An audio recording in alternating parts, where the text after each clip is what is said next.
This show is sponsored by BetterHelp Online Therapy. You are your greatest asset. It's time you start investing in that. Visit betterhelp.com/kindafunny and take care of you.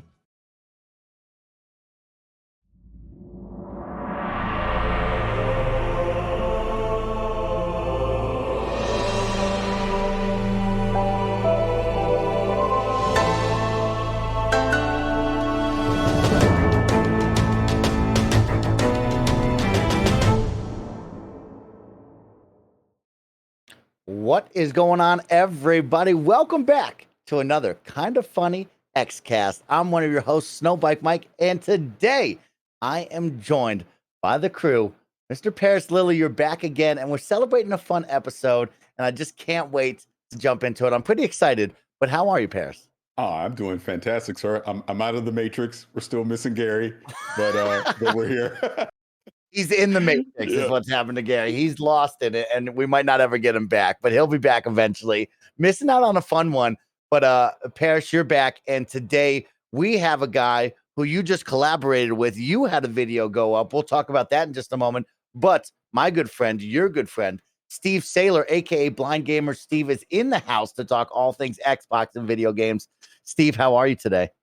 I'm doing good. Thanks so much for having me. I didn't realize this was a big deal episode. I know people in the chat were thinking episode 50, where's Uncle Phil? But sorry, I'm not Uncle Phil, but I have a background that sort of it works. I don't know. We'll have to start zooming in. Yeah, we'll zoom in exactly. on your background, see what you're teasing, Steve is right. Matrix game confirmed for Xbox exclusive. There we go. well, you know, Phil would have been on here, but Greg Miller literally threatened him on Gamecast this week, so maybe that's why he didn't come on. Yeah. You know, if you want some Phil Spencer love in your life, you can go check out the latest episode of the Kind of Funny Games Cast. The crew over there got to have a fun sit down and hang out with Phil. It was a ton of fun. I really recommend everyone go check it out because that was a really good time. A lot of laughter, a lot of fun, and a whole lot of video game knowledge being thrown around there. But Steve, we get to hang out. We'll celebrate the episode in just a moment. But this week we get to celebrate you, Steve. And you know I love always talking with you, getting to learn some more insights from you. And Steve, if the best friends don't know who you are, give me the quick pitch of who you are and what you do. So once again, I'm Steve Saylor, aka Blind Gamer Steve. I am an accessibility advocate and consultant in the industry. I've worked on a few games to be able to help developers be able to make their games more accessible. I've worked on games such as Last of Us Part 2, Assassin's Creed Valhalla, and Watch Dogs Legion. Was one of the consultants on those three games, and I'm also a content creator on Twitch, YouTube, and I just love talking about accessibility and video games. And that's basically me in a nutshell. You do a great job, Steve, and it's really informative, and it's really special to listen to you and so many others in that community that help kind of shine a light and bring a whole lot of knowledge for others to learn and really understand. So thank you, Steve, for everything you do. You also did a fun video this week with Parris over here talking about COVID and the effects on the gaming industry. Maybe want to pimp that out really quick since you're both here in front of me. Hell yeah. So yeah, this was our first time Parris and I got to collab on something that wasn't in our weekly clubhouse, which I'm sure probably that'll come up in a little bit, that we get to do every week with Aaron Greenberg. And essentially we got to talk about kind of COVID-19 and what really kind of causes the delays for a lot of games, because obviously Ghostwire Tokyo was recently delayed, and that's just another game in the long list of games that have been delayed because of COVID over the past year and a half. And so we kind of go over what actually happens sort of behind the scenes as to why it affected those kind of games across the board. And so yeah, it was a kind of a fun video. You can be able to check it out at youtube.com/snowball. There it is. Go check it out. I watched it earlier this morning, and got to say, listening to you two is always the best and a great conversation to be had and listened to over there. But guys, we're also celebrating something special here at Kind of Funny, and more importantly, the Kind of Funny Xcast. So a lot of our best friends right now are actually tuned in live over on twitch.tv/kindoffunnygames. For the month of July, Twitch is celebrating gaming talk shows and podcasts. So we've been featured on the front page. We're bringing the fun over to all of our best friends over on Twitch doing this episode live.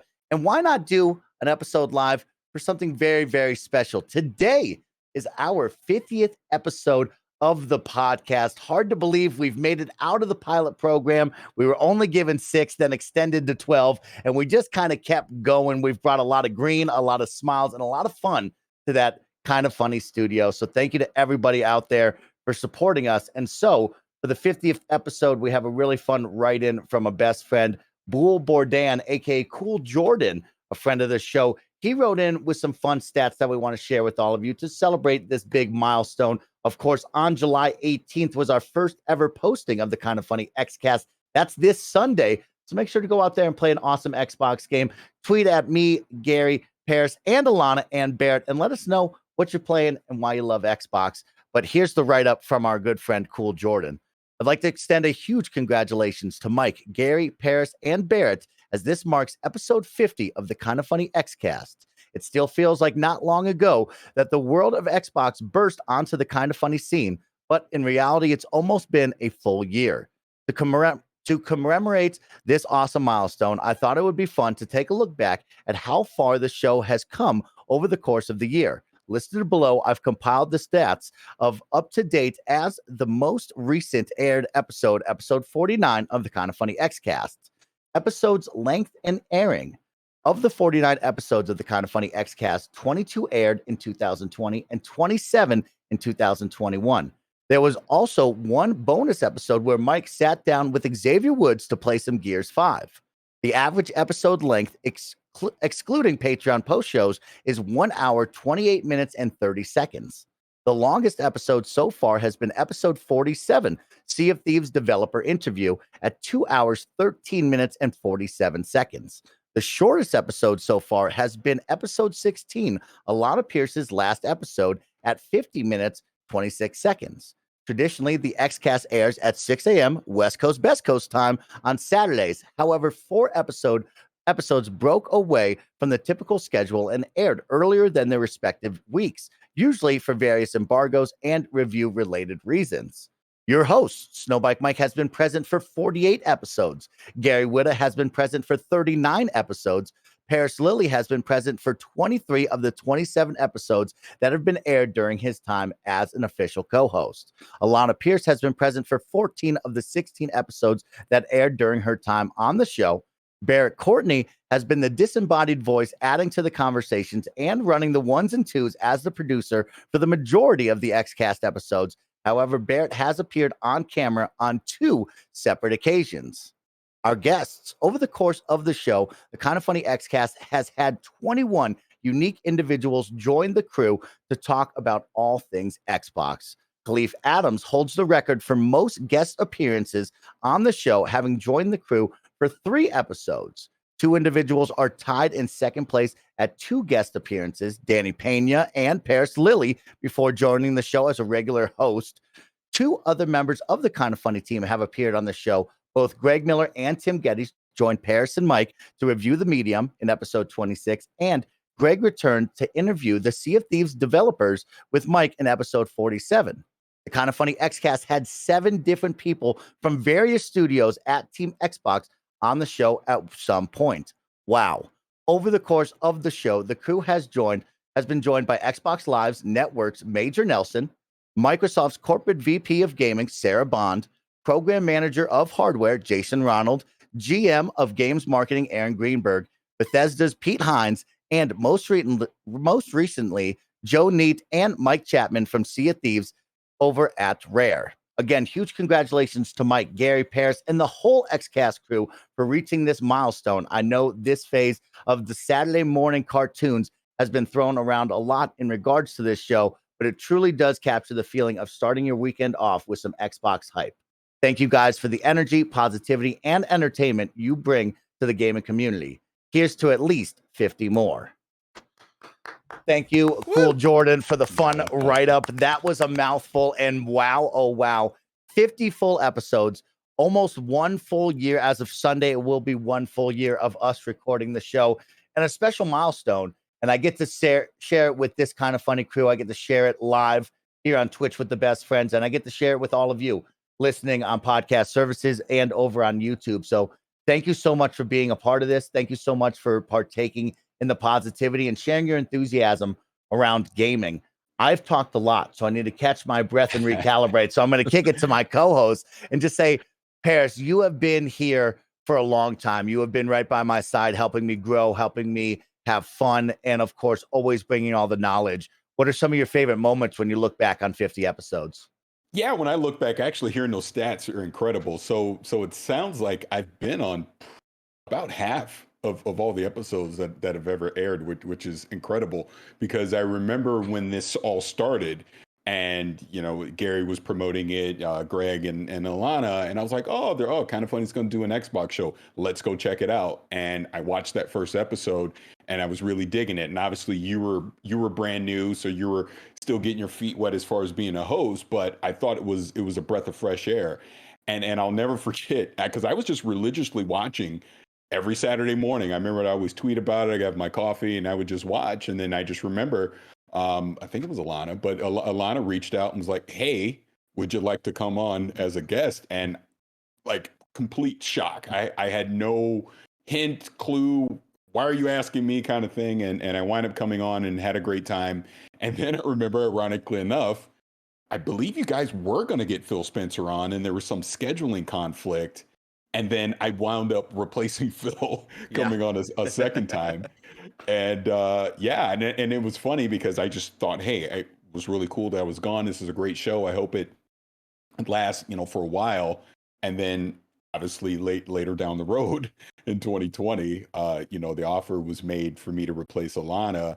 And I was just very flattered and honored for that to happen. And then obviously I was able to start here at the beginning of this year. And I feel like myself, you, Mike, Gary, it's like they call it what Mike and my two dads. That's the meme, but it is. It's like I truly look forward every week to being able to do this show, and just the laughter that the three of us get to have together. And then obviously some of the guests that we've had over this time has just been fantastic. And to just see how much the community as a whole has received this show over the past year is just been incredible. And I just feel so very lucky and blessed to be a part of this whole thing. And just forever thankful. And again, shout out to Alana, because I know she's not here anymore, but her presence will be forever felt, because she was a fantastic addition to kick off this show. And always appreciate her. Always appreciate Alana. I'll even add in there as a sort of the de facto community member joining in today. I mean, I know you guys. I mean, Mike, we met at E3 in 2019, and in Paris, we got to know each other over this past year. It's been great to be able to be friends with you guys. But I will say, I remember that sort of thing where Gary was pitching Greg and having you and Mike basically host an Xbox show, and I was on board immediately. I was like, I am ready for a kind of funny Xbox show. And just the fact of just Mike and Gary like going at it would sounded amazing. And I've been a fan and listening since day one, and it is been the best part of my Saturday mornings. I miss the Saturday morning cartoons when I used to grow up as a kid, and this kind of replaced that. And it was great just to kind of wake up Saturday morning, grab my breakfast, grab a cup of coffee, and just tune into to Xcast, and just seeing obviously Alana being added in was a great addition, and then you, Parris, kind of jumping in and adding your experience and your the fun of Xbox is definitely, you can feel the passion of Xbox in this show. And I'll even say, like, even as well, like I'll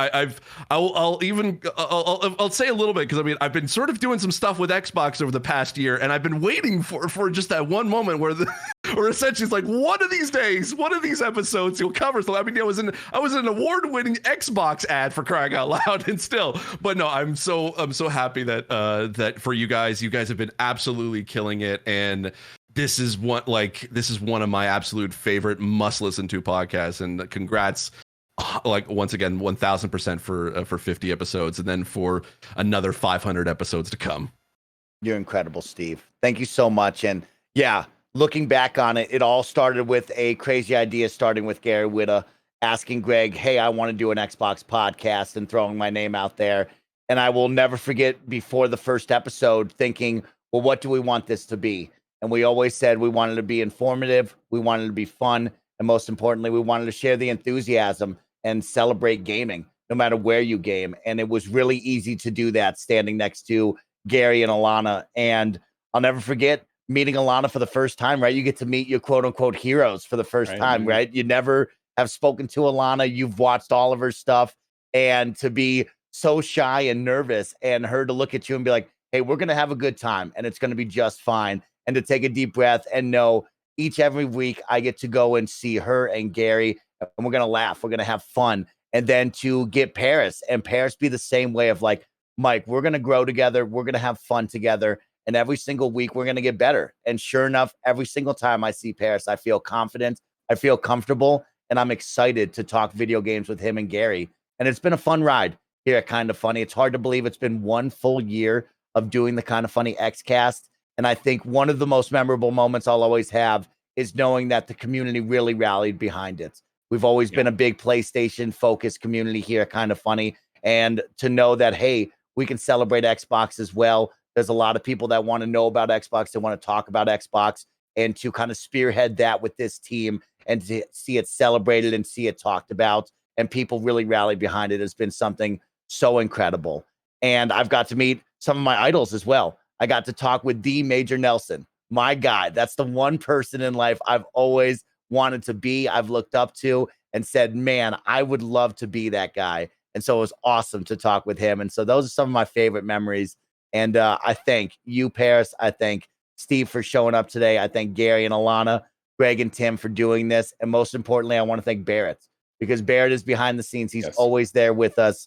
He runs this show. And every single week, it's fun. We end the show, and Barrett is right there to talk over thumbnails with me, talk over titles, say, hey, it was a good one. Hey, let's improve on this. And it wouldn't be possible without Barrett. And I know he is the disembodied voice, but he is always there in my ear. He's always right behind us. So Barrett, thank you for everything you've done, my friend. Thank y'all for making a dope ass show. And even though I'm not an Xbox guy, right? Like it's been so fun to be a part of it, you know? And like y'all have, you know, like talked so much and about stuff that like even being on the other side of the fence, right, of just like being excited about games that y'all are excited about, and being sold on Xbox Game Pass Ultimate because I have a PC, right? And then every couple months I'm like, maybe this is the weekend I'd try to order a Series S, you know? And I was just talking to Mike right before the show of like, maybe we finally do it, especially if Mike and I are going to do this whole Metal Gear Solid playthrough, and people are telling me that the best way to play 2 and 3 is on an Xbox. Like,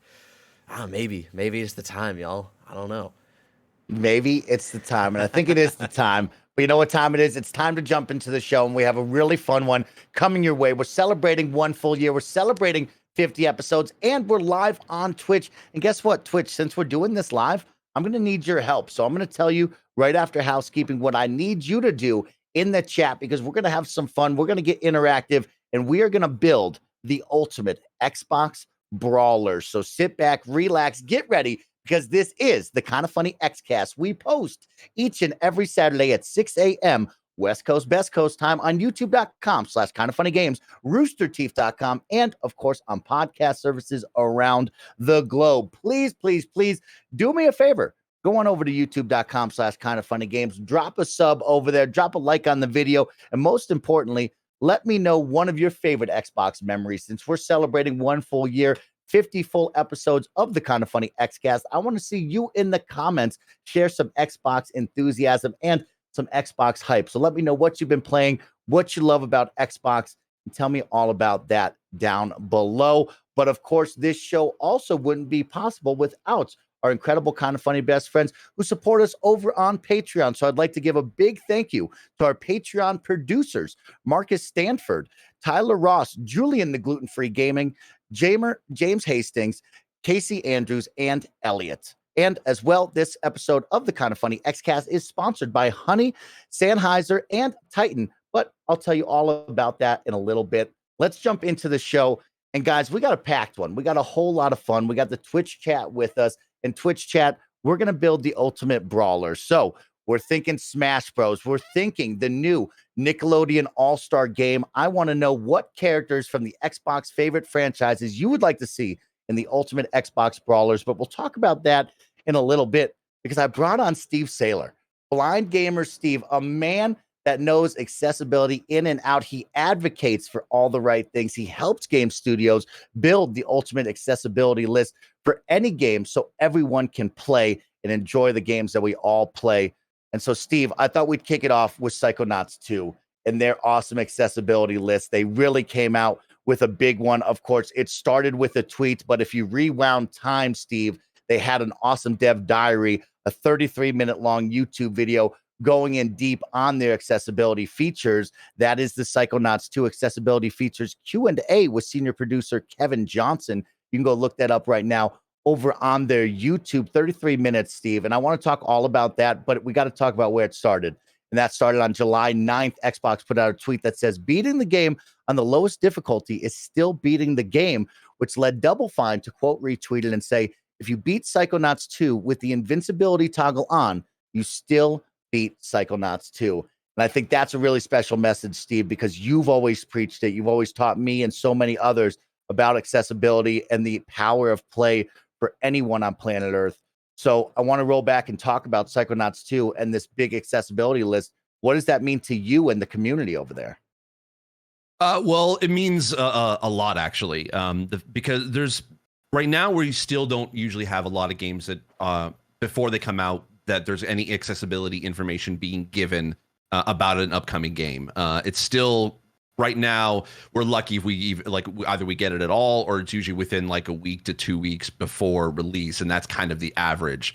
Whereas games that we've heard about, I mean, we've heard about the Psychonauts 2 for a couple years now, so it's definitely seeing that sort of deep dive, and also the fact that Double Fine was very like, okay, we're backing the accessibility in a huge way, is something that's kind of become part of the culture over at Xbox. I mean, Xbox actually has an amazing team over there for accessibility, not just within Microsoft, but they have a gaming for everyone team that works within a majority of all the departments within Xbox, from Phil Spencer all the way down, to be able to create a culture of inclusivity and accessibility, from the accessibility guidelines that they have for their studios and for that's just available for the public.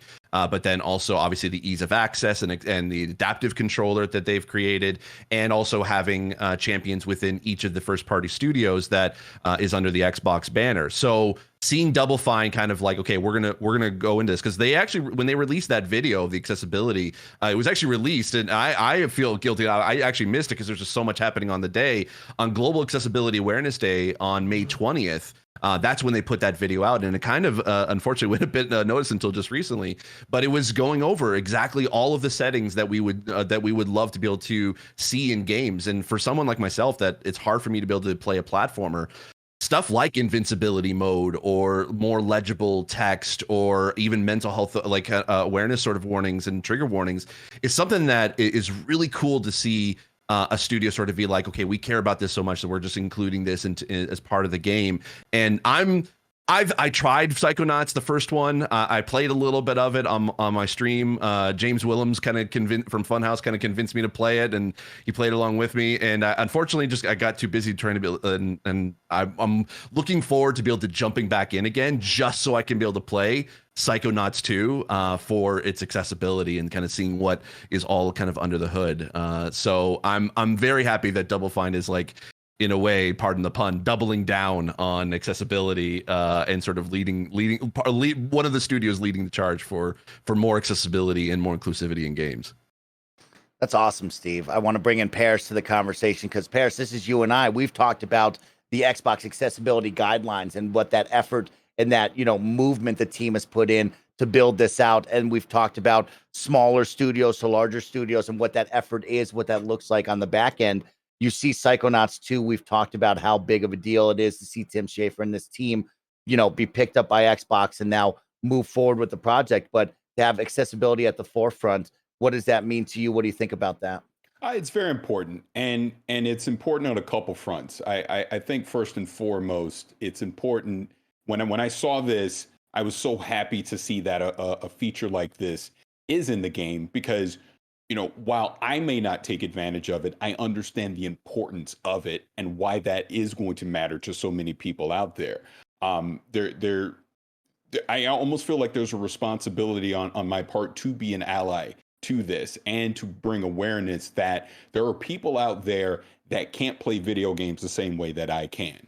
But that doesn't mean they aren't allowed to get some type of enjoyment out of the same thing that I get enjoyment out of, which is games, right? So this is why accessibility is important. This is why easy mode is important, because not everyone can play on normal difficulty or the hardest modes, but they still want to get that experience. They still want to engage with that story and not just watch a YouTube video, so to speak, to understand what's going on. They do want to have some input into the game. That's the whole point of all of this. So I was very happy to see that happen. And then I think even to just flip this on the Double Fine and the Xbox side, I think they also have a responsibility to this as well. Steve already laid it out very well. And I know Microsoft isn't the other one. There's other publishers out there that are doing the same things.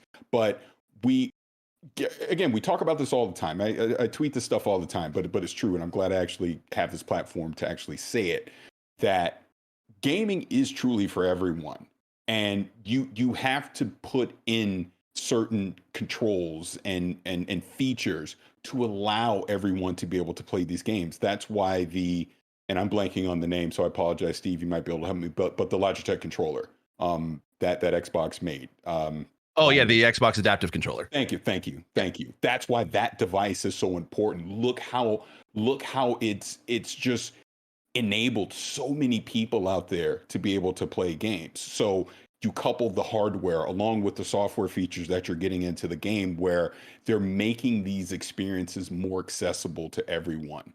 And like I said, that is important. I don't think that's something to downplay or to brush off like it's not a big deal, because it is a big deal. If anything, we need to see more of this in the industry. And I do think, like even take a game like Ratchet and Clank, Insomniac went out of their way, to obviously try and include things in their game. And we're going to see it in more. And we have to talk about this. We have to be an ally to this. We have to be vocal about it. We do need to use our platforms and bring awareness to this, because there's so many people. Like, I think me as a kid back in the 80s playing video games, there was zero accessibility. Either you played it or you didn't.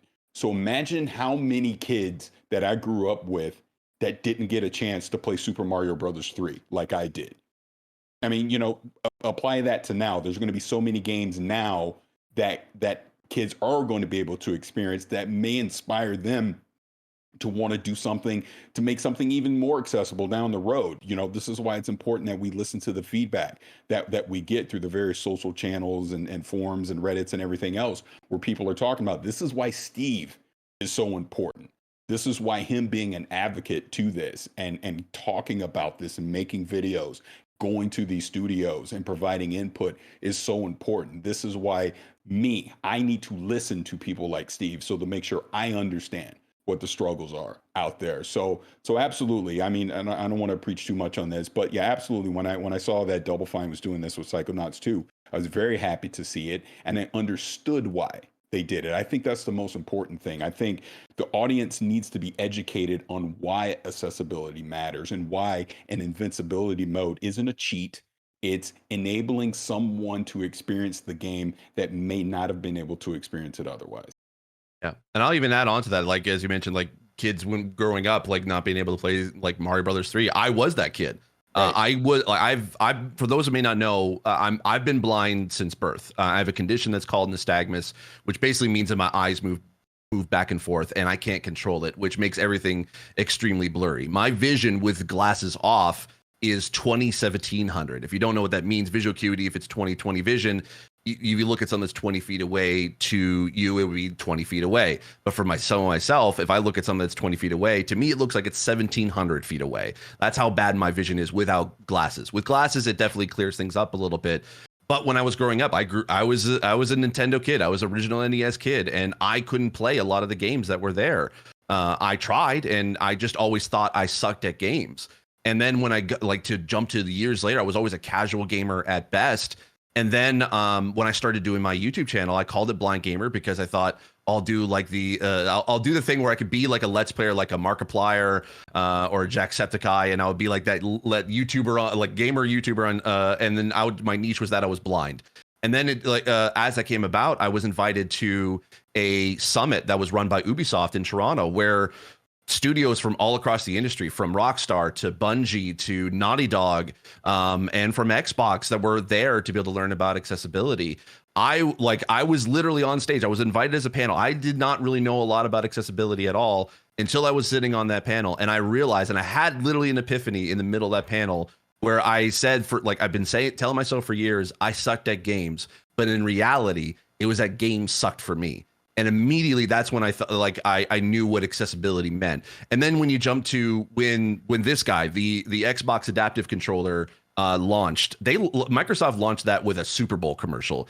You know how rare that is to be able to have an accessibility themed thing around a Super Bowl. And they coined a phrase that I use constantly, and I love that Microsoft created. I don't know if they created it or they just sort of used this part of the commercial, but someone should get a raise for this. But they said in that commercial, when everyone plays, we all win. Accessibility does its best work when it accounts for not only just those with disabilities, but for everyone.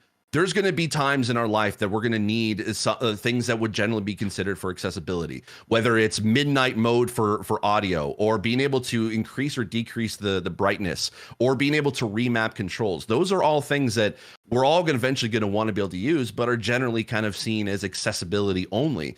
But when accessibility does its best work is when everybody is able to have the ability to be able to play a game. And so when you have studios that are able to design with accessibility in mind from the very beginning, and they're able to either add options or just have the accessibility part of the gameplay, then that means that more people can be able to play. I recently actually was able to talk with Phil Spencer for a Microsoft Ability Summit just recently. And one of the things he mentioned was that there are over 250 million gamers with disabilities across the entire world. That's a large audience that has been ignored for decades. And it's not necessarily the developers' fault or studio's fault. We get it. Normally, this accessibility is not something you think about when it came to video games, but now that it has been, and that people are really interested in it and fascinated by it and want to be able to do it just for to be able to be as inclusive as possible, that makes it awesome. And again, I love the fact that that Microsoft is kind of in that forefront. I mean, I'll even say Ubisoft, Insomniac Games is a huge part of that. Naughty Dog, obviously, with The Last of Us Part 2. Those are great studios that are really pushing accessibility forward. And Microsoft in and of itself for Xbox is really laying the groundwork for the next 5 to 10 years and beyond for really amazing feats in accessibility. And I said it before, essentially, we're not at the end of accessibility. We're at the beginning of the end of the beginning. We're just getting started. We have still a long way to go, but we're just getting started on making games as accessible as possible. And I'm just really excited for it. And if I can add one last thing to everything you said was spot on. There's no way I could try and add to it other than to just say that everything that you talked about is an option. That's it. That's all you're asking for. Give the option. Option does not take away from my enjoyment of a game. I can still play it at whatever difficulty I want. I can still play it with whatever controller I want. But giving someone an option that can't doesn't hurt your experience. And I think that's just the one thing that I hope people out there can understand, because obviously there's been a lot of discourse about this over the past few days, and people legitimately getting upset that there's an invincibility mode in Psychonauts 2. Here's a spoiler. Don't use it if you don't want to. It's not hard. I mean, that's probably the one frustrating thing that I've seen about this. I don't understand why people get upset about choice. And like you said, there's 250 million people out there that does not have the same options that I have. So give them the ability to be able to play the games that we all want to play. That's all you're saying. And that's the mentality all of us should have, in my opinion. Yep, 1000%. Well said, Parris. A cool one there. Please go check out that YouTube video. But of course, there's fall damage toggles. There's invincibility. There's narrative combat to allow Raz to deal more damage. They have a really cool message right at the beginning talking about those trigger warnings. Steve talking about mental health and where you can go seek mental health if you need that. And I thought that really stood out to me, Steve. You and I talked about it before the show of you have always taught me of you want to see accessibility up at the forefront. I want to be able to turn on the game and I want to see that menu pop up briefly. I don't want to go hunting for it in the options somewhere. And I loved just seeing that during this YouTube video of accessibility menu right when you turn it on. Right after that, there's this really great message about mental health and how you can go seek help if any of this triggers you, if they just need help in general. And there is a long list further down after that of all the options this team over at Double Fine put in. So really, really cool. Great to have you on, Steve, to champion this and educate us all on that. And of course, Parris always bringing the realness to you. So get ready when you're listening. But let's keep it moving. Let's talk about some fun. Parris, it's the NBA Finals. Basketball is going on. You and I love basketball. And of course, it's a new year. And that means it's time to hand off the cover athlete torch to some new athletes for NBA 2K 2022. And there's a very special one here going on, Parris. So I want to talk about it with you. Of course, on the standard edition and cross-gen bundle, we'll see Luka from the Dallas Mavericks taking over. Luka Doncic will take on the role of cover athlete. And celebrating the NBA's 75th anniversary edition, we'll see Kareem Abdul-Jabbar, Dirk Nowitzki, and Kevin Durant take over. But that's super cool, but not as cool as this one. For celebrating the WNBA's 25th anniversary, the first time ever a female will grace the cover of an NBA 2K cover, we will have Candace Parker from the Chicago Sky. And Parris, I did some research on Candace Parker because I know her game, but I didn't know a lot about this. Candace Parker was the #1 overall draft in 2008. She's been the league MVP twice, and she actually is one of only 3 people to ever win Rookie of the Year and League MVP in the same year, which is just outstanding. She's a WNBA champion and Olympic gold medalist. A big deal to see a female on the cover. And of course, Candace Parker, a great representation of WNBA basketball and basketball in general. I wanted to talk cover athletes for you because it's a big deal. Right? This is something you don't really see. And some great ones here from Luka to the guys over there celebrating the NBA's 75th anniversary and now WNBA for the 25th anniversary. And yeah, I had to bring up Candace Parker with you because I thought that was so cool. No, absolutely. I mean, Candace can ball. She's been balling for a long time, but it's great to see her on the cover. And obviously the NBA 2K series is just kind of the GOAT of sports games right now. So to see her get a special cover, I mean, again, we just talked about accessibility. Think how much that's going to mean to a bunch of women around the world to be able to see her on that cover and these young up and coming female athletes that aspire to want to get to the WNBA one day, to have someone like her be that representative. Of course, it's a big deal. Now, I do want to slightly pivot because you and I have kind of been talking offline about this for a little bit, but there's somebody else who's getting a cover on there who, believe it or not, this is going to sound crazy when I first say it, but I think is actually underrated. The fact that Kareem is getting a cover, Kareem Abdul-Jabbar. I made the argument on Twitter last week that, it's a hot take, but actually Kareem Abdul-Jabbar is the greatest basketball player ever. And I will just simply say to save time here on this show, just go look at the stats, go look at the awards, go look at the championships, and then get back to me before you say Michael Jordan. But I'm going to stick by that one. I know you saw that video, Mike. You brought a smile to my face because I'm excited to talk about it with you. I mean, from 2K, the quote was 3 of the league's most iconic big men who revolutionized the league over its 75 years. And that's why they selected Kareem, Dirk, and Kevin. And you put me onto this awesome video. And I think it sums it up so well that the NCAA during Kareem Abdul-Jabbar's college years had to implement a rule where you could not dunk the basketball anymore. And he was absolutely dominant. I think the stat was, Parris, he lost like 2 or maybe 5 games total in his whole NCAA 4-year college degree. And that was unbelievable to see. And to see him pivot from, wow, they took away that aspect of your game. You are so much taller than everyone. You're absolutely dominating around the rim with your dunking. And they say, you know what? You can't do that anymore. Figure it out. And for this guy right here to then change up his game and go to the skyhook and just make it so fundamental, so perfect. You watch the videos of him in college till Milwaukee, all the way to LA, and it is just dialed in. It's perfect every single time he touched the ball. And it's unreal to see that skyhook be so profound and so perfect. The greatest weapon in sports history. And it's never truly been replicated. No one has consistently use the sky hook other than Kareem Abdul-Jabbar, which is insane to think about. But you look, all I'm saying, go roll the tape. Watch Kareem in his prime with that sky hook, and you'll know exactly what I mean. But but overall, to see all the different athletes go on that NBA cover is pretty cool.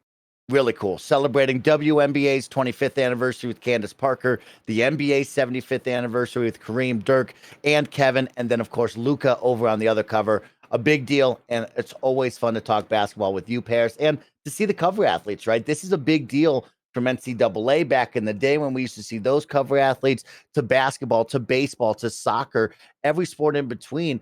Everyone has the cover athletes, and we all know about the Madden curse. And so we'll see as we go forward what happens with Luka next year. But the way he plays, he's unstoppable. We all know that. Coming up next, let's go back to Xbox and some Microsoft stuff. We actually have a fun one, elevating Xbox parental controls and purchases. So I want to bring it straight from the Xbox Wire because there's some really cool news coming towards your family settings and the app that you can use over on your phone. And Parris, you're the perfect guy to talk to because, of course, you have your kids. You know this so well. I mean, I can remember when I was a kid asking my parents for money and how hard that was to buy games and what that was like. So let's talk about what this team has added. Coming from the Xbox Wire, they write, when we launched the Xbox Family Settings app last year, our goal was to make it easy for parents and caregivers to manage their children's gaming while on the go.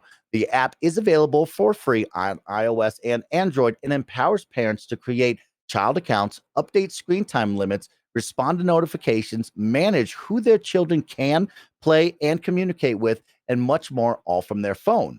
One of the top pieces of feedback we received from parents about Xbox Family Settings app is to include options to track and manage kids' spending.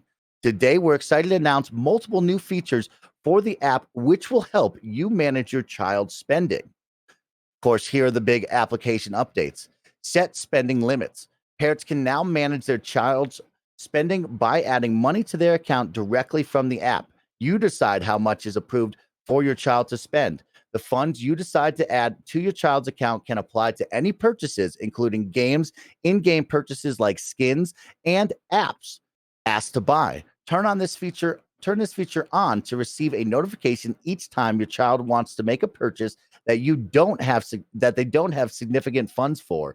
Parents can then make the purchase on their child's behalf or add money to their account for an in-game purchase like a new skin or an accessory. And if you don't want to approve the purchase, simply select deny button on the notification you receive. And finally, view your child's account balance. Interested in how much money your child has left on their account? At any time, you can review your child's balance and decide if you would like to add additional funds to their account. Plus, parents can also view their child's spending history to track their recent purchases.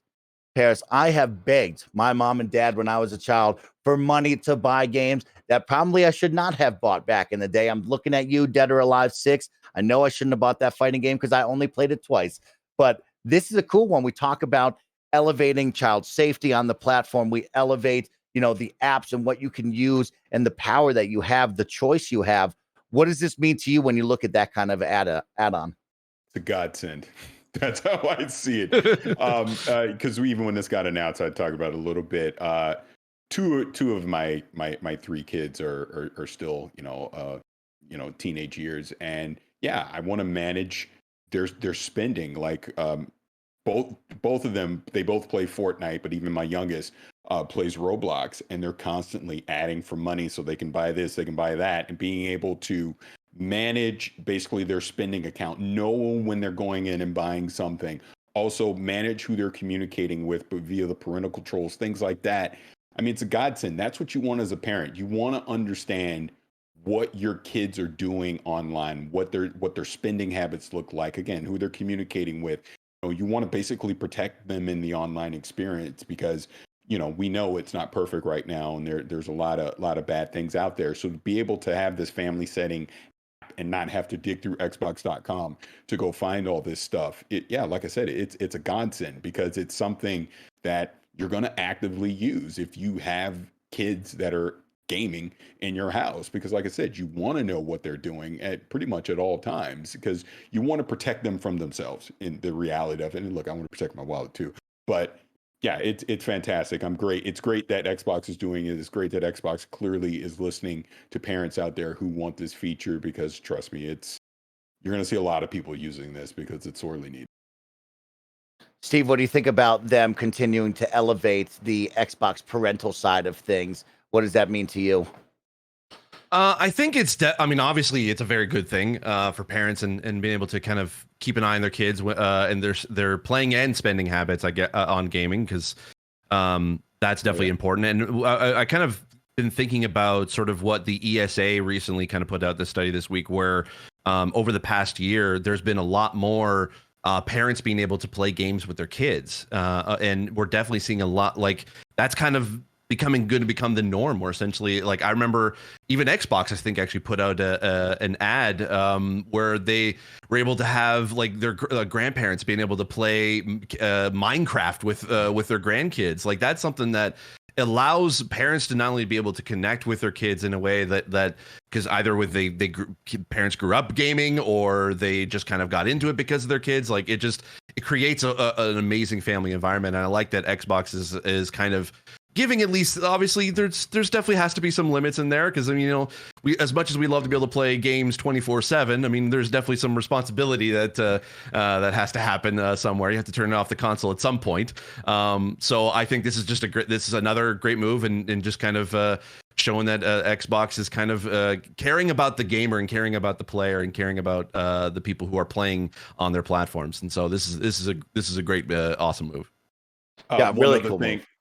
Sorry. One other thing to add in that, because I forgot to mention, that Steve just brought it up. Probably the best feature that you can have is you can set the time limit on how much your kids can play during the day, as well as the hours during the day they can play. There may or may not have been a few times in my house, wait, I can't play anymore. Yeah, because I set it so you can't. You know, you need that, because you don't want your kids, especially during this, obviously just during COVID, everything that's been going on, and now even during the summer months. They don't have, you don't want them to just sit there 8-10 hours a day doing nothing but playing games. So, I won't say what I limit it to, but I limit their time to a certain amount, and then I have it shut off at a certain time during the evening. That's it. No more games. Go do something else, right? Because, again, as much as we love gaming, and as much as, obviously we do a show and we talk about it all the time, and, we celebrate it. Me personally, as a parent, I don't think my children should spend all of their time playing games. There's definitely other things that should be stimulating their mind, except just games. And having an app like this, being able to control that somewhat, is fantastic.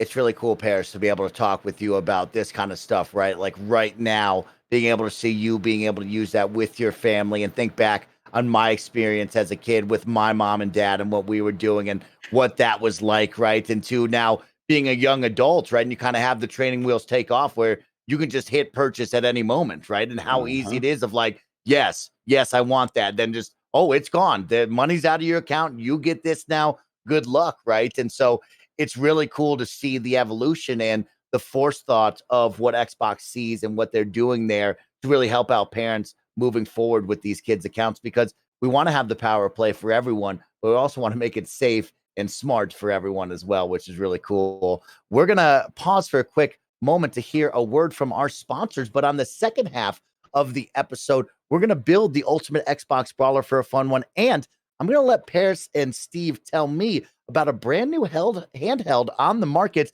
that I need to know about that might affect Project xCloud and cloud gaming over on Xbox. We'll talk about that when we come back. Roll it. This show is brought to you by Honey. We all shop online, and we've all seen that promo code field taunt us at checkout. But thanks to Honey, manually searching for coupon codes is a thing of the past. Honey is the free shopping tool that scours the internet for promo codes and applies the best one it finds to your cart. Honey supports over 30,000 stores online that range from sites that have tech and gaming products to popular fashion brands and even food delivery. When you check out, the Honey button drops down, and all you have to do is click apply coupons. Wait a few seconds as Honey searches for coupon codes it can find for that site.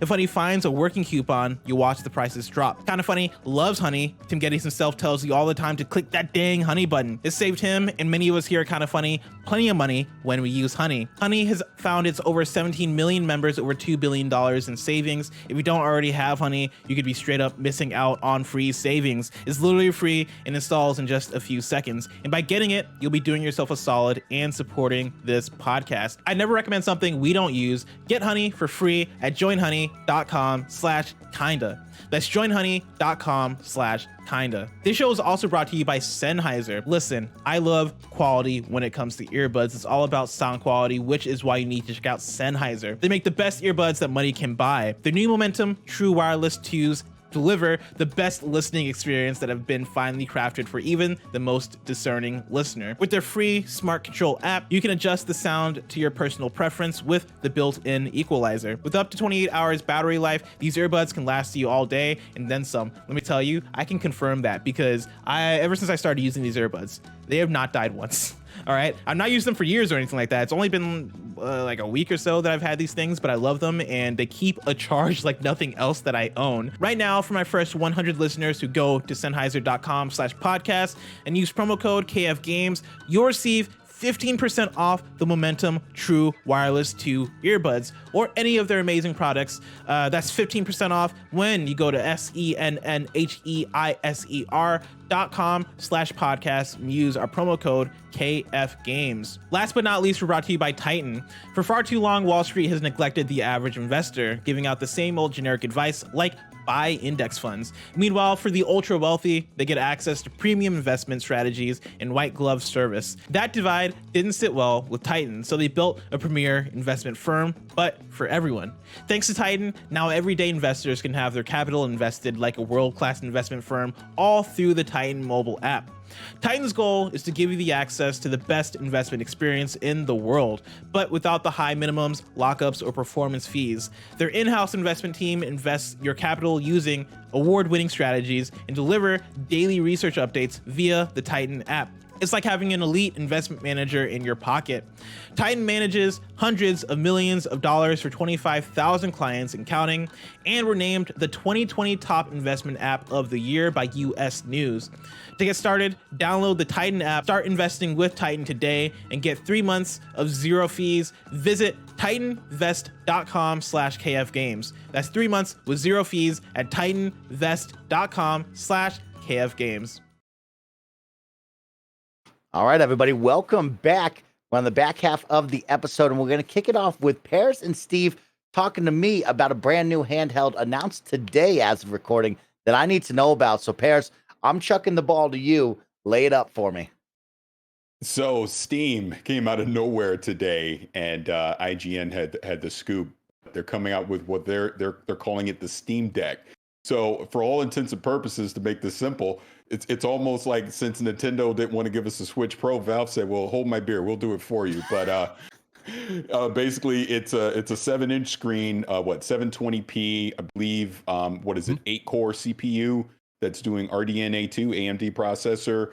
16 gigs of RAM is in it. It's coming in 3 variants. One is at $399 for 64 gigabytes. Then you have what is it? Is it $499? I forget. I'm screwing up the prices. I don't know. I know the Canadian prices, but there's 256 and a 512 gigabytes. The 256 to 512. But I know the 512, the 256 and the 512, the SSD in it is NVMe drives in there as well. But the most expensive variant, which I believe is $650 here in the US, the screen also has some kind of glass protection on it, so the screen on it is a little better than the other for two. anti-glare. Yep.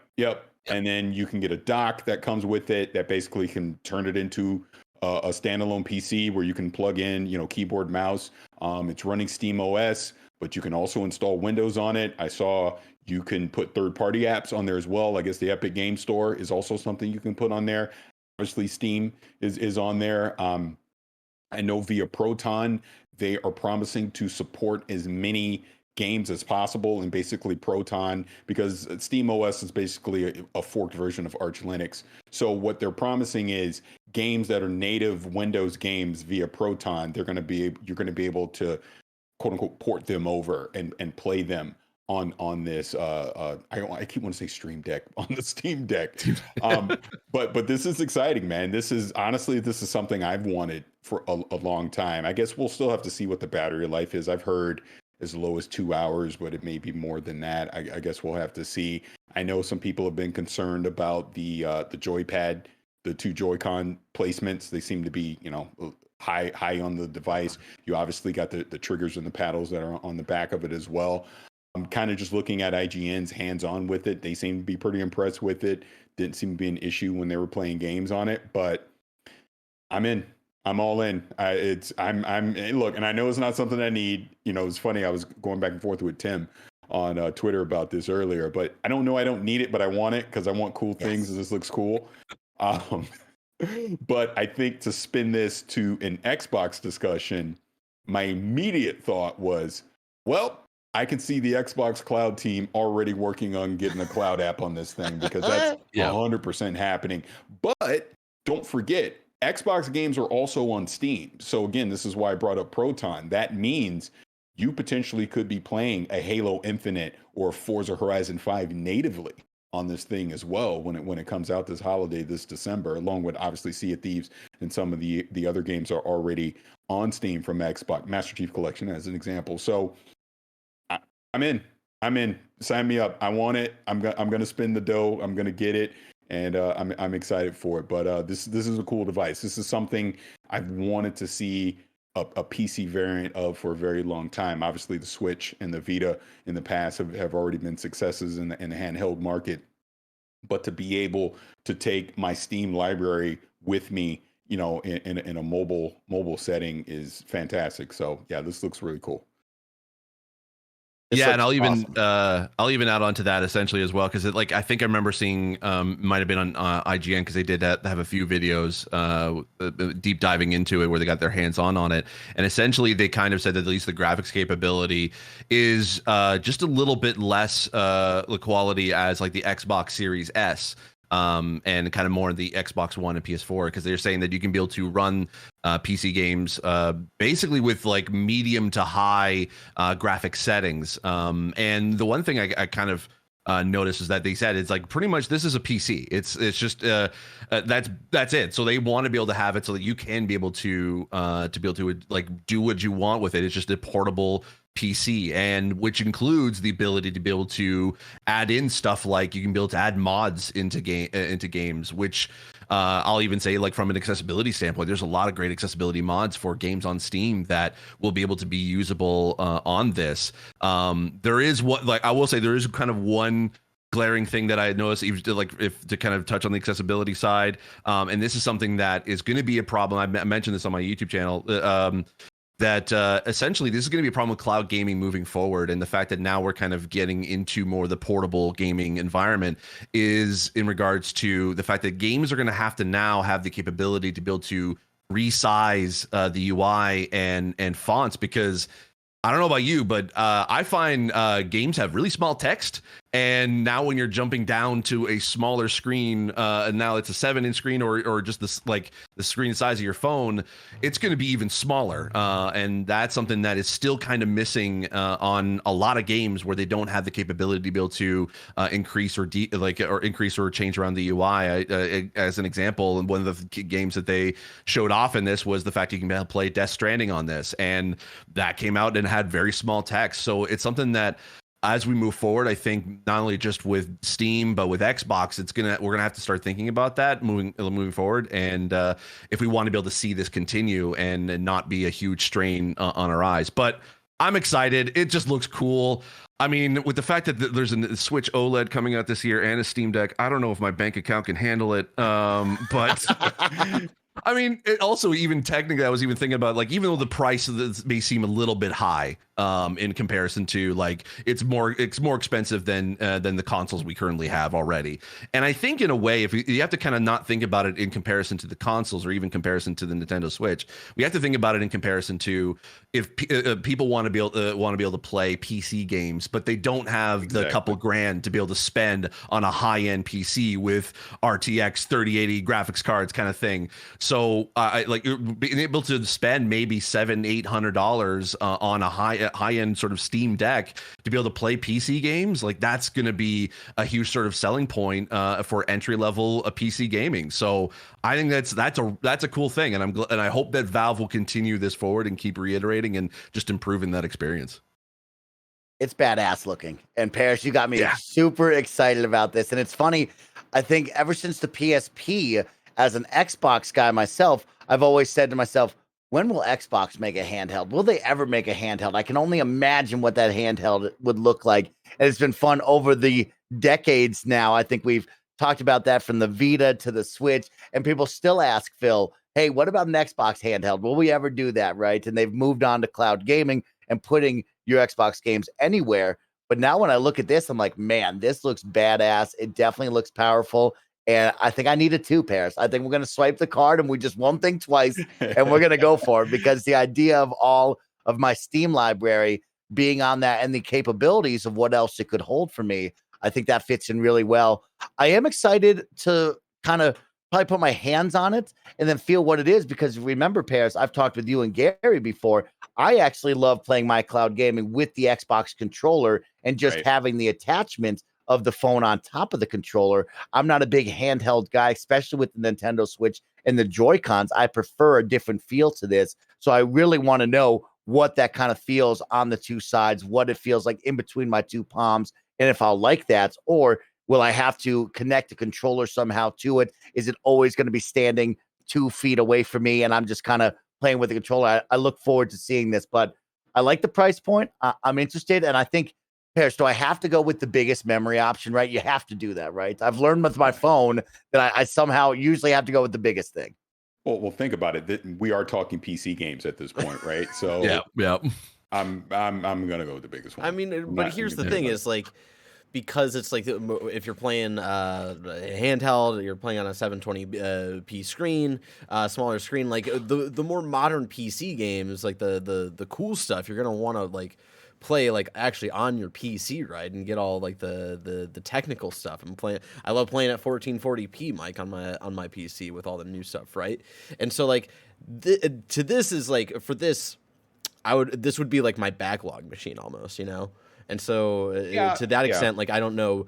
For me personally, I don't know if I would go the highest amount here. Like if I end up getting one of these, like I would go for that middle one, that middle range, because I would want that SSD with the faster storage and all that stuff. So yeah, I don't know. Mike, are you really thinking about doing the 649? Parris, so don't do this to me. Don't make me go to the 650. Don't make me do it, Parris. I don't want any regrets. I'm just getting the biggest. No regrets is right. I know it has an SD slot in it as well, right? Obviously, I was about to say, you could really, but also as well, we have to think about, I mean, as you were saying, Mike, like how it's going to feel in the hand. This is going to be a beefy boy. I mean, we're talking like according to the tech specs, it's going to be 669 grams approximately. And to kind of put that in perspective, the Nintendo Switch with the Joy-Cons on are 0.88 pounds, which basically is roughly around like, I think they said it was like 200 to 300 grams. So it's roughly about almost 4 times the weight. And it's even heavier than a DualSense or a Series X controller. So I don't know if you'll be able to connect an Xbox controller to it, because it's going to be very top heavy, but it's going to be interesting to kind of see how that feels in the hand with how much like that's going to weigh. Because I think they said, it basically converts to like 1.5 pounds is how much this thing is going to weigh. Well, my thing with this, and again, trying to keep this, more towards Xbox, is could we see Xbox partnering with Steam and getting Game Pass on this thing, like natively? When I say that, like if I'm subscribed to Game Pass, I'm not just downloading the games that I've already bought on Steam to play. Does that open up the entire Game Pass library to natively on this thing instead of just because they're going to do cloud streaming on this? That's 100% happening. I don't have any doubt about that. But we've long rumored about them partnering potentially with Nintendo to bring Game Pass to the Switch. We already know, they, not, I'm saying they're the best friends with Valve, but clearly they've worked with Valve in the past. I don't think it's out of the realm of possibility to at least consider it. I'm not banking on it by any means. I think cloud streaming would probably be the Xbox route on here. And then if you obviously want to natively play something on here, you do have the option to buy it through the Steam store as you would on a PC and be able to play these games. Because kind of going to what you're saying, Barrett, my main thought on this wouldn't be the big blockbuster games. I don't see me playing Halo Infinite on this thing, right? But I could see, I don't know, let's just say Death's Door as an example. I could see me totally playing indie type games on something like this, having them on the go with me, you know, and being able to play it. I think my biggest thing, and I'm gonna take the Nestea plunge. I'm just gonna go get it. But if I have any concern, it is going to be the Joy-Cons. Obviously, we know the struggles that Nintendo has had with the Switch with them. I hope they could potentially be as good as what everyone's saying about the Backbone. That seems to be kind of the gold standard right now for these mobile Joy-Cons. Is the Backbone seems to be the best. So if they can be close to that, so I feel like I truly have the control that I want. Because to your point, Mike, you know, you would think, oh, I'll just play with the controller. But if I don't have to have a separate controller and I can just use the device as is, that would be the ideal way to play a lot of these games. But I think the concept of it with Valve and what they're doing, I know Gabe Newell has an interview up on IGN. I'll have to go check that out after this. But I'm excited for it because this is definitely something that I've even wanted. just looking at the thumbsticks, like they even look like higher value than the, like I'm holding my Backbone here, and even just looking at them like right here, like that definitely looks like a higher quality than like the Backbone thumbsticks. I love my Backbone though; it's great.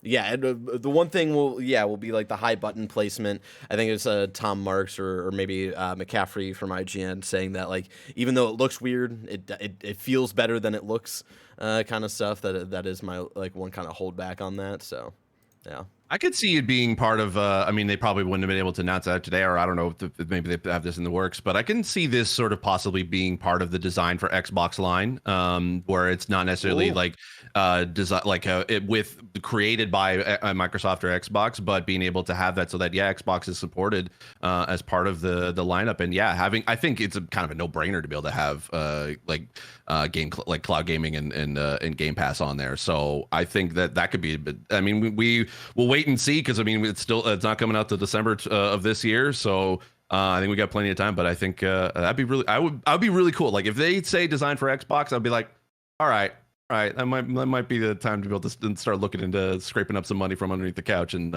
looking to be able to get it. Steve, I want us to be at the Game Awards in December, and we all just break out our Steam Decks. Yes, and then drop into it like a Halo Infinite multiplayer match. Hell yeah! Whoa! All right, keep an eye out for their row at the Game Awards, because they're going to be gaming. That's right. We're going to go over there. Let's round out this show. Of course, this is a very special one. It's our 50th episode, and we're streaming live over onto Twitch. So Twitch chat, this is when I want to get you engaged, because it's going to be a fun one. We're going to build the ultimate Xbox Brawler, because this week Nickelodeon announced that they're making Nickelodeon All-Star Brawl, a fun brawler with all of your favorite Nickelodeon characters from all your favorite Nickelodeon franchises. And it's always fun because every single year, every single day, you think to yourself, man, what if Xbox made a brawler, and who would be in it, and who would be some of your favorite characters? So I thought I'd bring in my brawler expert, and that's you, Bear Courtney. You know all about these games. You know how to make the perfect roster. I know you're not the greatest Xbox guy, but you have me, Parris, Steve, and the chat. I mean, so, Mike, I think you got me confused with like Blessing or Tim or something. I'm the kart racer guy. You're the kart racer I just had guy. a lot of opinions on the Nickelodeon thing, right? Because it's the same publisher as the Nickelodeon Kart Racers, the last two that came out in the last few years. The first one that they made came out the same day as Red Dead Redemption 2. And Jonathan Dornbush and I was working at IGN at the time. We decided to stream that Kart Racer instead of streaming Red Dead 2, and we thought it was a very good decision on our end for IGN content. But hey, I'm ready to get down in the weeds and help build a roster here. I like what you've got written up in the run of show here of some ideas you got.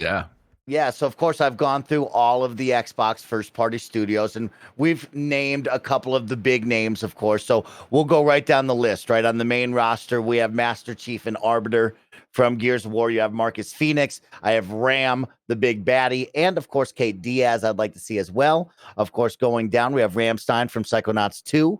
We got Brutal Legend, Joanna Dark, Minecraft Steve, and Ark Illager. You have Senua. You have Provardi from Grounded. And then I put as well from Grounded, I have Max, Willow, and Pete and Hoops from that cast right there. Provardi, of course, from Outer Worlds, mispronouncing that. Fable Guy. You have Battletoads, Sea of Thieves, State of Decay, maybe one of the big bloaters from State of Decay, Vault Boy, and the Dragonborn, the Dovahkiin. You have Doom Guy, Cyber Demons, Skeleton, and Power Armor Guy from all the Doom stuff. You have Corvo from Dishonored and Emily, BJ Blazkowicz. So I wanted to see if I was missing any from you guys, and then we'll get into the weeds with the crazy polls. I think everybody knows the big names that needs to be in there. I want to see the crazy polls. All right, I got a crazy one for you right off the top. Yes. You got to bring in Blinks the Time Sweeper. Oh, okay. I like that. And then I have to say it because I haven't been saying this enough on the show lately. I want Grunty and I want Mumbo Jumbo. Why not? Okay. I like that, Parris. That's a good poll right there. Steve, you got any special ones? I mean, I think just to kind of add in a nice sort of indie nod, you got to have the Cuphead Mugman in there. Yes. Like that, I think it would be pretty dope in and of itself. Because I could definitely see some cool moves and special abilities for that one. Special one. Go Bear. Mike, I just want to throw this one out there, especially because you had Brutal Legend on there. One that I wanted to shout out is Raz. You've been playing Psychonauts this week. I'm surprised that you didn't put one Raz Sputin on there because I think he would be perfect for that game. Love that right there. Good poll. I have Ori as one of my crazy polls right there. Got to see Ori, and I see some in the chat right now. I want to give a big shout out to Jerdude1234 putting in Voodoo Vince. I saw another one of our best friends out there say, of course, Viva Pinata. I would love to see a Viva Pinata character in that game. And that's how you get your Joey Noels on board with this game. Yes. Viva Pinata. Yeah. Omega Zeus put in Viva Pinata. Looking over, you have Cool Breeze puts in Duke Nukem. I don't know if Duke is the perfect Xbox character, but you know what? I'll keep it in my back pocket just in case right there. I also have down over on this side, you have Cameo, the team from Brute Force. I even went in deep because I always talk about Fusion Frenzy. So you have Dub, Samson, Zach, Naomi, Jet. I'd love to see in there. Sunset Overdrive, Jabroni is what I wrote in there. I'd like to see a little callback to them on that side. Killer Instinct, I see over in the chat as well right now with Alex1342 says anyone from Killer Instinct would be incredible. And of course, Parris, you haven't said it yet, which is like blowing my mind right now. I know there's one combo duo that might even be in Smash already that I would have to assume has to be in this. That's why I didn't say him. Because of course I'm going to say Banjo-Kazooie. That's why I said Grunty and Mumbo Jumbo. I am looking at the chat, which has me cracking up because I was thinking this and then someone said it. Someone said Peyton Manning because you could dust him off for NFL Fever because he was NFL Fevers, right? Yeah, what a cover athlete. I still remember that cover pairs of him being tackled and throwing it at the same time. That's what it looked like. Oh yeah, NFL Fever. Also on all the Xbox demos at Targets and stuff, whenever you'd show up, it was NFL Fever right there on the screen you could play. So great. Did we say Cameo? Did we say Cameo already? Cameo's a good poll right there. I like Cameo. I think anybody from Perfect Dark. Anybody? Oh yeah, that'd be good. Joanna Dark, of course, have to have Joanna Dark. Yes, I saw a cool one, or at least a weird one that I think Joe Frog might have been the first one to say it. Phil Spencer. Let's get the Xbox people. Let's get Phil. Let's get Major Nelson. Let's get Sarah. Let's get Aaron. Let's just put the whole crew. I love Pete Hines, Todd Howard. Let's go. I think Pete Hines is going to win that one if that's the case. Yeah, that's a big guy. That's great right there. Always good stuff. And so, when you think about the Xbox Brawlers, I want to know what characters you would put in there. Of course, we have the big polls. We know the main roster, but what are those wild polls that we're not thinking about? I need to know. Chat's got a good one. Chat's got a good one, Mike. Here we go. The Xbox avatars. The Xbox avatars. Oh, that's a great poll. Because that's just the Xbox equivalent of the Mii's. And so that would be great. Somebody said Melissa McGame. Yes, nice Parris. Yes. Shout out to Psycho Retros 2 says Melissa McGame Pass, and that's somebody I think about on the regular, Parris. I'm like, when is Melissa McGame Pass gonna just slightly throw out an email that we all can check out and see what's going on? I love that one. Pete360 writes, one of the prey mimics. That would be a great one as well. That's a really good one. Joe Frog, since we've all been playing Sea of Thieves, says the Gold Hoarder. That's a really good pull. If you've been playing A Pirate's Life, you of course know the Gold Hoarder, or if you've played any of the Tall Tales, you know about that as well. Battletoads, guys, everybody loves Battletoads, is a great pull right there. Boat from Bloodwake from Y2 Kool-Aid. Yes, okay, we'll put the Boat from Bloodwake, a fun one. You think of Crimson Skies, you think of Forza, and you go, how do I get that involved? They could be great stages as well. Instead of putting them as playable characters, you could make a fun character and stage there. Good combo there. Mike, I got another one for you, and this is going to be kind of a left turn here, but I already see this game written down on your end. Crackdown, we get Terry Crews in there from Crackdown. Yes. Terry Crews has to be down there. Crackdown has to be represented. Love Crackdown. And did we say Cortana? Cortana's a good pull right there. Yeah, okay. Yeah. If you're going to throw that out, what would Cortana's fight, what would be her moves? She would be the Wii Fitness lady, just dressed as Cortana. That's how I put it. Okay. She'd be the Wii Fitness lady. I'm just saying, we're gonna go crazy. I'm gonna go crazy. I'm gonna go crazy. Clippy. Bring in Clippy in there, baby. Clippy. Let's go. Okay, from the Microsoft OS. I like that, Steve. Good pull right there. That would be Clippy would be one of those great it's after the launch of this game and they're supporting. They've got their season pass of new brawlers coming in, and Clippy comes to help is the announcement thing would be hype as hell, and everybody would be in for it for the pure meme of it. That would be great. It looks like you're trying to do a finishing move. Would you like some help? That's a good one. Well, if we're really gonna go there with the crazy, and Steve, you can appreciate this. We'll shout out to Aaron Greenberg. Dude, it has to be the mini fridge, right? The mini fridge. I'm wearing a mini fridge shirt today. It's gotta be the mini fridge. Is a must see right there. I love that. Great pull. And with that, we'll let the Twitch chat continue to add in some fun ones. And we want to hear from you over on YouTube and on podcast services. Tweet them out or let us know in the comment section down below who is on your Xbox Brawlers must-have for the player list. I want to hear all about it. But with that, let's round out the show and get out of here because it's been a fun 50th episode. We're celebrating 1 full year of the Kind of Funny Xcast here at Kind of Funny. We're talking all things Xbox, but most importantly, we're talking all things video games because we love playing games here. No matter where you play, let's celebrate and share the enthusiasm that we all share here with video games. Steve, it's been a pleasure to have you. I always love talking to you. I always love learning and hearing from you. Where the heck can everybody find you?